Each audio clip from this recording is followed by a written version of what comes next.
तर नमस्कार मंडळी. तर आजची नवीन अपडेट अशी आहे की कलाविश्वातून एक मोठी बातमी समोर आलेली आहे. देवमाणूस या फेमस मालिकेतील अभिनेत्रीवर दुःखाचा डोंगर कोसळला आहे. तर नेमकी ती अभिनेत्री कोण आहे हे जाणून घेण्याच्या आधी तुम्ही जय भवानी न्यूज या चॅनलला सबस्क्राईब केलं नसेल तर नक्कीच सबस्क्राईब करून घ्या आणि हो, बेल आयकॉन प्रेस करायला हे विसरू नका. देवमाणूस, वैजू नंबर 1 आणि आप्पी आमची कलेक्टर मालिकेतून छोट्या पडद्यावरील भूमिकेतून प्रेक्षकाचे मन जिंकलेली अभिनेत्री नीलम पांचाळ हिच्यावर दुःखाचा डोंगर कोसळलेला आहे. तिच्या आईचे सोमवारी निधन झाले.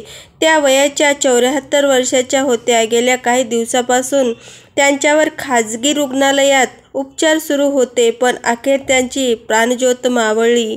नीलम पांचाळची आई वसंतीबेन पांचाळ यांचे सोमवारी निधन झाले. त्या गेल्या काही दिवसांपासून खूप आजारी होत्या. एका खाजगी रुग्णालयामध्ये त्यांच्यावर उपचार सुरू होते. आईला लवकर बरे व्हावे यासाठी नीलम महाकुंभ मेळ्यात अन्नदान करताना दिसली होती. मात्र आईच्या प्रकृतीमध्ये काहीच सुधारणा होत नव्हती. गेल्या 4 दिवसांपासून त्यांची तब्येत खूपच खालावली होती. आईसाठी प्रार्थना करा अशी इंस्टाग्रामवर तिने पोस्ट लिहिली होती. पण उपचार सुरू असतानाच 11 मार्च रोजी नीलमच्या आईचे दुःखद निधन झाले. अभिनेत्री सोशल मीडियावर पोस्ट शेअर करत ही माहिती दिलेली आहे.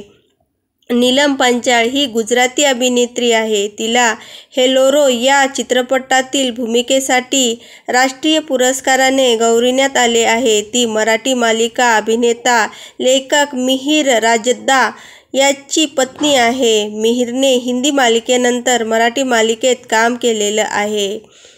तर आपल्या चॅनलच्या वतीने नीलम पांचाळ यांच्या आईला भावपूर्ण श्रद्धांजली. धन्यवाद.